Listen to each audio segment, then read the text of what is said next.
Hello, just finishing doing some wiring here on a project that I've always wanted to do, was to be able to have red and green lights on the schematic diagram of on my control panel to show which direction the switches were thrown.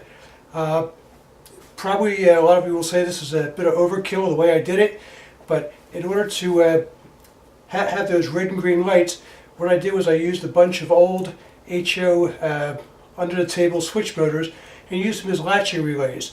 In this video I'm going to show you how I did that, and truth be told, I guess the reason why I did it was first I wanted to have the red and green lights to display the direction of the switch throw, and then also the fact I'm a retired telephone company manager, and I've always just been a frustrated technician who's always enjoyed doing this kind of wiring.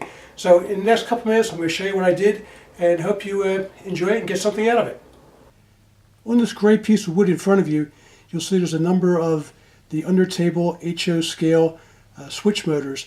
What I've done is using those as latching relays, and if you look closely you'll see they're all wired up with the wiring going from the coil of the switch motor back through this cable here, which then goes up to my control panel.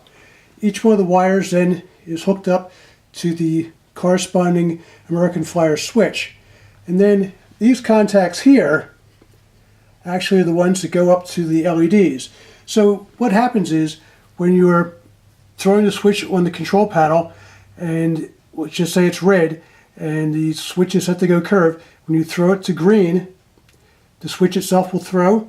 Also the corresponding HO scale switch motor will also throw, actuate the contacts, and then change the indicator light on the control panel. Just take a look now at the control panel to show you what I'm talking about.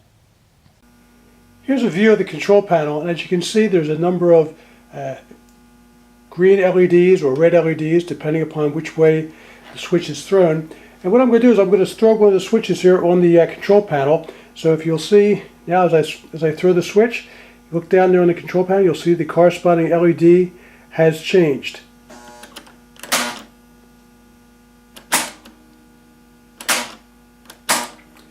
Like I said, probably a bit of overkill, but in order to get the desired effect of what I wanted to do with having the indicator lights on the control panel, the only way I could do that was to use those relays, or those switch motors, as latching relays to throw in tandem with the Flyer switches.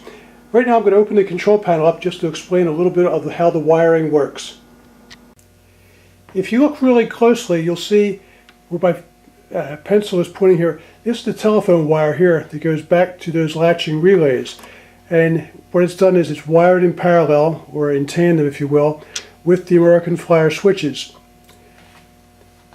Then with the contacts that actually throw when that switch motor is thrown below the layout, when the American Flyer switch is thrown, actually then actuates an LED. It's here. They're kind of hard to see here because they're so tiny, but there's an LED right there, and then it's hooked up to some wiring here that goes back then to those contacts on the switch motor. And that's pretty much it. Like I said, probably a bit of overkill just to get a couple of red and green lights to work on the control panel, but it's something that I've always wanted for many, many years, and since the Flyer switches don't have contacts on them, this was really the only way I was able to make this work. And actually it was a very low cost project. It was some recycled items from back in my HO scale days, and some old telephone wire that I had managed to come across. Hope you enjoyed that, and thanks for watching.